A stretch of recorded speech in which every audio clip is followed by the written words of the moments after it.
Hello दोस्तों, आज हम करेंगे इकाई 2। इकाई 1 हमने पीछे की वीडियो में कर लिया है, उसको देखना पहले इसको करने से पहले दोस्तों, ताकि यह इकाई 2 अच्छे तरह से समझ में आ जाए। इकाई 2 आयुर्वेद के स्वास्थ्य एवं रोगों के मूलभूत सिद्धांत। इसकी रूपरेखा देख लेते हैं दोस्तों। आयुर्वेद स्वास्थ्य के मूलभूत सिद्धांत, स्वास्थ्य के लक्षण, दिनचर्या, त्रय उपस्तंभ, ऋतुचर्या। 2.3 है आयुर्वेद में रोग के मूलभूत सिद्धांत, रोगों का वर्गीकरण, निदानार्थक रोग, मार्गश्रित रोग, व्याधि संकर एवं व्याधि न्यायहेतु। इसको दोस्तों हम एग्जाम के पॉइंट ऑफ व्यू से वेरी इंपॉर्टेंट टॉपिक करेंगे इसके अंदर।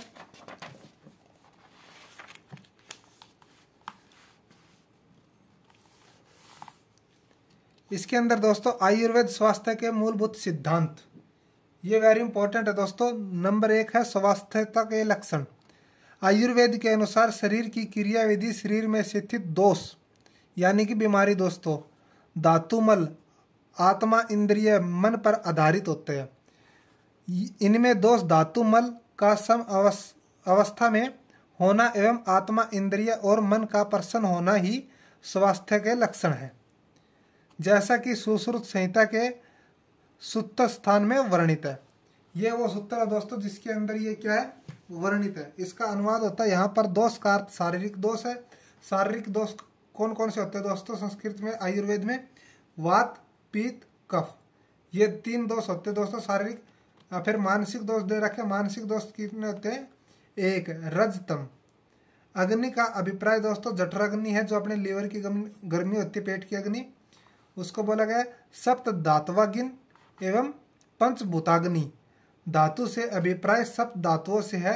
7 धातु कौन सी होती है दोस्तों अपने शरीर में? नंबर 1 रस, नंबर 2 रक्त, नंबर 3 मांस, नंबर 4 मेद, नंबर 5 अस्थि, नंबर 6 मज्जा और नंबर 7 शुक्र से है दोस्तों। ये 7 धातुएं दोस्तों वेरी इंपॉर्टेंट है। स्वास्थ्य की उपभोग परिभाषा WHO के अनुसार परिभाषा के अनुरूप ही है। अब देखते हैं दोस्तों दिनचर्या। दिनचर्या क्या है? स्वास्थ्य और आरोग्य प्राप्ति हेतु प्रातःकाल उठने के उपरांत व्यक्ति द्वारा नियमित जो कर्म किए जाते हैं उन्हें स्वास्थ्य व्रत कहते हैं दोस्तों। यानी कि प्रातःकाल उठने के बाद हम जो निरंतर या डेली रूटीन में कार्य करते हैं उनको हम क्या बोलते हैं? स्वास्थ्य व्रत। इसके लिए स्वास्थ्य व्यक्ति को सर्वप्रथम प्रातःकाल यानी कि सुबह सुबह उठकर उत्तराभिमुख या दक्षिणाभिमुख रात्रि में होकर मल त्याग करना है। यानी कि दोस्तों इसने हमारे आयुर्वेद में ये भी बता रखा है कि फ्रेश होना है तो कौन सी साइड मुंह करके होना है। फ्रेश होने के 2 तरीके बताए दोस्तों, एक तो उत्तर की तरफ मुंह कर और एक दक्षिण की तरफ मुंह कर। तदुपरांत ऋतु, दोष, रस, वीर्यादि का ध्यान रखते हुए कटु, तिक्त, कषाय, मधुर रस वाली दांतुन से प्राप्त 2 बार दांतुन करनी चाहिए दोस्तों। हमें प्रातः और शाम दिन में 2 बार दांतुन करनी चाहिए दोस्तों आयुर्वेद की दिनचर्या के अनुसार। अब आगे क्या देखें? दांतुन कर ली दोस्तों, ये इसको हम अपनी भाषा में लिख लेंगे दांतुन का किस प्रकार करते हैं। अब आगे आते हैं दोस्तों शौरक्रम। शौरक्रम क्या होता है दोस्तों? अक्षौरक्रम। बाल, नख आदि का समय अनुसार कर्तन करना अक्षौरक्रम कहलाता है। यानी कि नाखून काटना और बाल कटवाने, इनको क्या कहते हैं दोस्तों? अक्षौरक्रम कहते हैं इनको। केश कर्तन पक्ष में 1 बार और 2 से 3 बार नाखून कर्तन करना चाहिए दोस्तों। हमें आयुर्वेद के अनुसार हमें महीने में 1 बार क्या करना चाहिए? बाल कटवाने चाहिए और 2 से 3 बार नाखून। शौरक्रम के उपरांत स्नान करना चाहिए, यानी कि बाल काटवाने और नाखून काटने के बाद हमें स्नान करना चाहिए। फिर आगे दे रखे अभ्यंग। अभ्यंग का मतलब दोस्तों क्या होता है? शारीरिक अवयवों पर स्नेहिक द्रव्यों का घर्षण करना अभ्यंग कहलाता है। यानी कि जो ऊपर शरीर के ऊपर हम तेल मालिश करते हैं या कोई ऐसा द्रव्य का प्रयोग करते हैं जो अपने शरीर के रोगों को दूर करे, उसको क्या बोलते हैं? अभ्यंग। आयुर्वेद संहिताओं के प्रतिदिन शिरो अभ्यंग, करण अभ्यंग एवं पादाभ्यंग का निर्देश दिया गया है। आचार्य बाघ भट्ट के अनुसार तेल अभ्यंग करना जराहर, श्रमहर, दृष्टि प्रसादक, आयुर्वर्धक, निद्राजनक एवं वात विकार नाशक होता है दोस्तों। ये चीज करना, हमें तेल अभ्यंग करना क्या कहला किस किस में फायदेमंद होता है? तो जराहर, श्रमहर, दृष्टि प्रसादक, आयुर्वेदिक और निद्राजनक एवं वात विकार नाशक के लिए अच्छा माना जाता है। शरीर परिमार्जन, शरीर परिमार्जन क्या होता है दोस्तों? उद्वर्तन, उद्वर्तन यानी कि उपटन कर्म, उत्सादन, उद्घर्षण, फेनक आदि द्वारा शरीर का परिमार्जन किया जाता है। फिर आगे आता है दोस्तों नित्य स्नान। नित्य स्नान क्या कहता है? नित्य स्नान करना आवश्यक सद्व्रत कर्म है दोस्तों, यानी कि सुबह उठकर सबसे पहले हमें क्या करना चाहिए? स्नान करना चाहिए। इससे क्या होता है दोस्तों? अतिनिद्रा, दाश्रम, स्वेद, कुंडु एवं तृष्णा का नाश होता है दोस्तों। आगे क्या दिया गया दोस्तों? आगे की हम देखेंगे तिर्य, आगे दे रखा है दोस्तों तिर्य उपस्तंभ। 3 उपस्तंभ होते हैं दोस्तों। 3 कौन कौन से होते हैं? आहार, निद्रा और ब्रह्मचर्य को आयुर्वेद को उपस्तंभ की संज्ञा दी गई है। इन्हीं तीनों को मिलाकर तिर्य उपस्तंभ कहते हैं। आहार, निद्रा, ब्रह्मचर्य दोस्तों, इनको क्या कहते हैं? तिर्य उपस्तंभ। फिर आगे आता आहार। आहार कौन कौन से करने चाहिए, क्या करना चाहिए हमें? मनुष्य के शरीर में रोग एवं आचार्य चरक आहार स्वभाव मानते हैं, यानी कि आहार के कारण ही हम क्या होते हैं? बीमार होते हैं। आचार्य भाव मिश्र के अनुसार रात्रि में भोजन रात्रि के प्रथम पहर में करना चाहिए। और कैसा करना चाहिए हमें? सुपाच्य एवं कम मात्रा में करना चाहिए, यानी कि ऐसा करना चाहिए जो शरीर आसानी से पचा सके और हमें आधा भूखा ही रहना चाहिए रात्रि में। जब किसी पदार्थ का सेवन से जीवनीय शक्ति उत्पन्न होती है, धातुओं का पोषण, रक्षा, क्षतिपूर्ति हो, शरीर के अंग प्रत्यंगों की पुष्टि हो जाती है, तो शरीर के महत्वपूर्ण अंशों की उत्पत्ति करने में सहायक हो, तब उस पदार्थ को आहार कहते हैं। यानी कि हमारे शरीर की जरूरतों को पूरी करे, यानी कि शरीर की कह रहे दोस्तों, जो हम आम बोलचाल की भाषा में कहते हैं रोग प्रतिरोध क्षमता बढ़ाने के लिए ये खाए, ताकत बढ़ाने के लिए ये खाए, इस तरह की चीजों का हम क्या कहते हैं? आहार कहते हैं दोस्तों। फिर आगे कहते हैं निद्रा के बारे में क्या बताते हैं? मन का क्लांत, यानी कि मन थका होने, क्रियाशील इंद्रियों के शांत, अपने विषयों से निवृत्त होने पर निद्रा आती है। यानी कि हम थक जाते हैं दोस्तों, अपनी इंद्रियां शांत हो जाती है, इस कारण हमें क्या आती है? निद्रा आती है। आचार्य चरक ने क्या बताया? 6 भेद बताए इसके। कौन कौन से हैं? तमोभवा, श्लेष्मा, समुद्भावा, मन, शरीर, श्रम स्वभावा, आंगतुकी, व्याधनुवर्ती एवं रात्रि स्वभाव प्रभाव।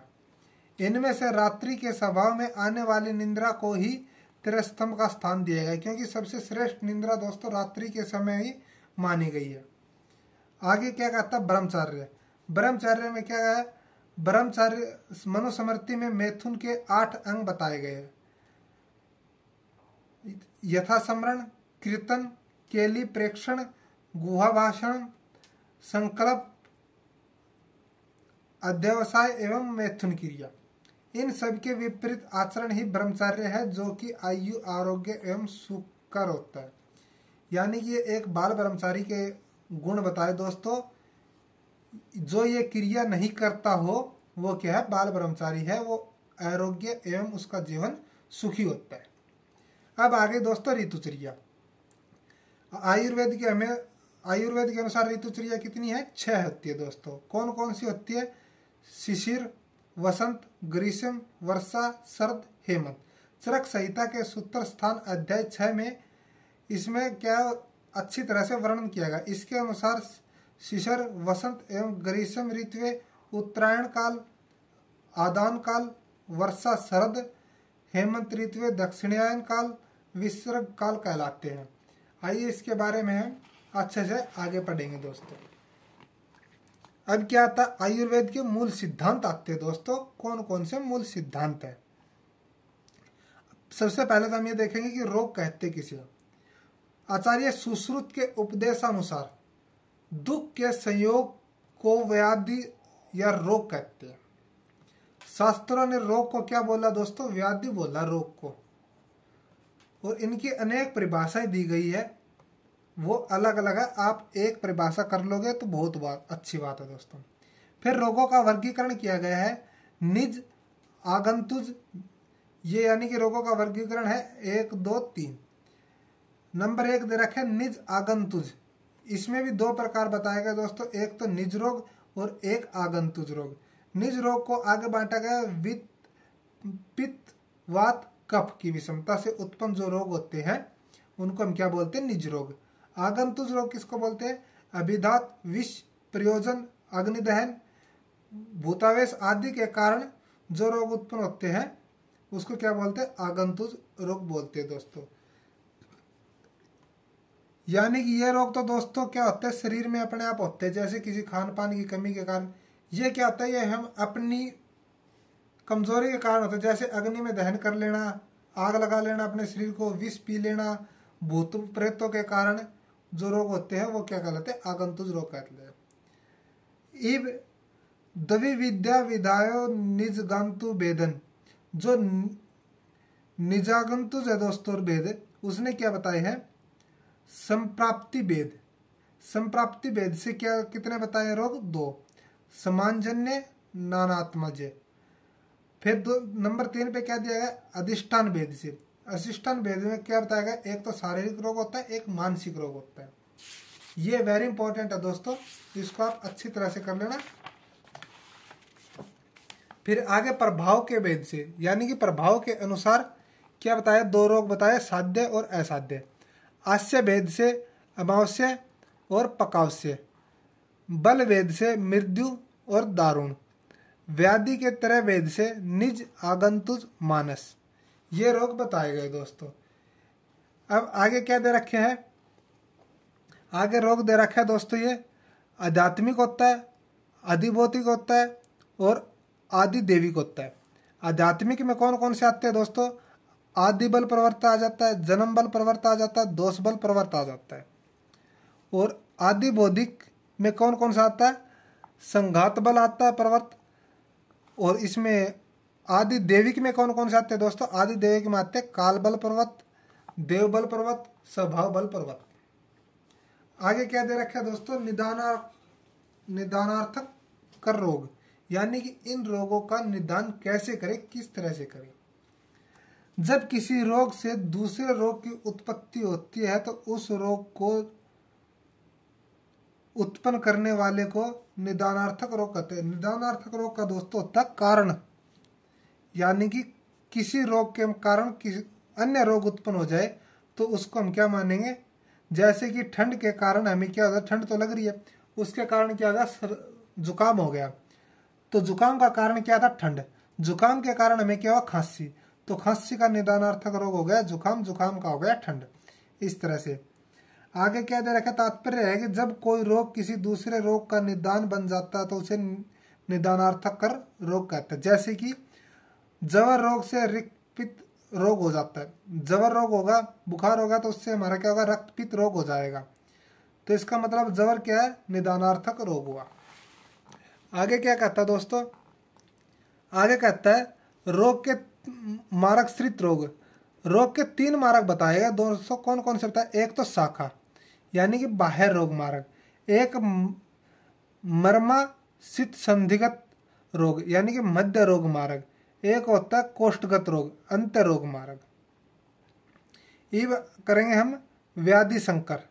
व्याधि संकर किसको बोलते हैं दोस्तों, जब 2 स्वतंत्र रोग एक साथ मिल जाते हैं उसे व्याधि संकर रोग कहते हैं। इस स्थिति में रोग क्या होता है, रोगों के मध्य दोष दुष्य स्त्रोतम में समानता हो सकती है। जैसे कि जुकाम हो गया, जुकाम के साथ साथ खांसी भी होनी हमारी क्या है, एक किस्म से जरूरी हो जाता है दोस्तों। जिसको जुकाम होता है उसको खांसी होने की संभावना बहुत ज़्यादा होती है। अगर खांसी हो जाए तो उसको हम क्या बोलते हैं, व्याधि संकर रोग बोलते हैं।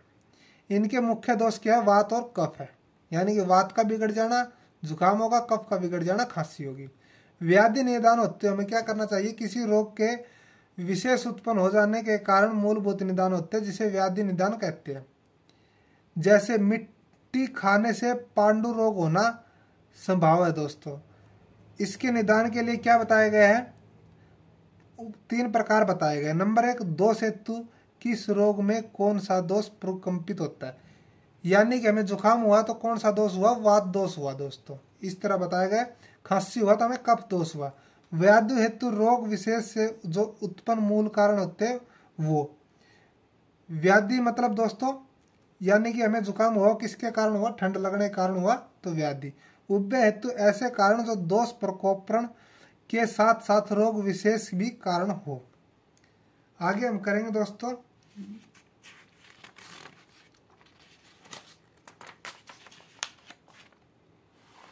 इसी के साथ दोस्तों सेकंड यूनिट कंप्लीट हो चुकी है। अब इसके हम कुछ शब्दार्थ करते हैं। व्याधि होता है दोस्तों दुख, साध्य होता है जिसका उपाय संभव हो, असाध्य होता है जिसका उपाय संभव न हो। ये चरक सूक्ति है दोस्तों, यानी कि चरक संहिता सूत स्थान। ये चयनी दे रखे है, ये चरक संहिता निदान है दोस्तों, चरक निदान। तो चरक संहिता के निदान का स्थान। ये सुसु दे रखे है दोस्तों, ये सुश्रुत संहिता है दोस्तों, सुश्रुत संहिता सूत्र स्थान। ये सुनी है, ये सुश्रुत निदान है दोस्तों, यानी कि सुश्रुत संहिता निदान। आज के लिए बस इतना है दोस्तों। वीडियो पसंद आई हो तो चैनल को लाइक शेयर सब्सक्राइब करना मत भूलिए, ताकि आने वाली वीडियो का नोटिफिकेशन आपको जल्द से जल्द प्राप्त हो।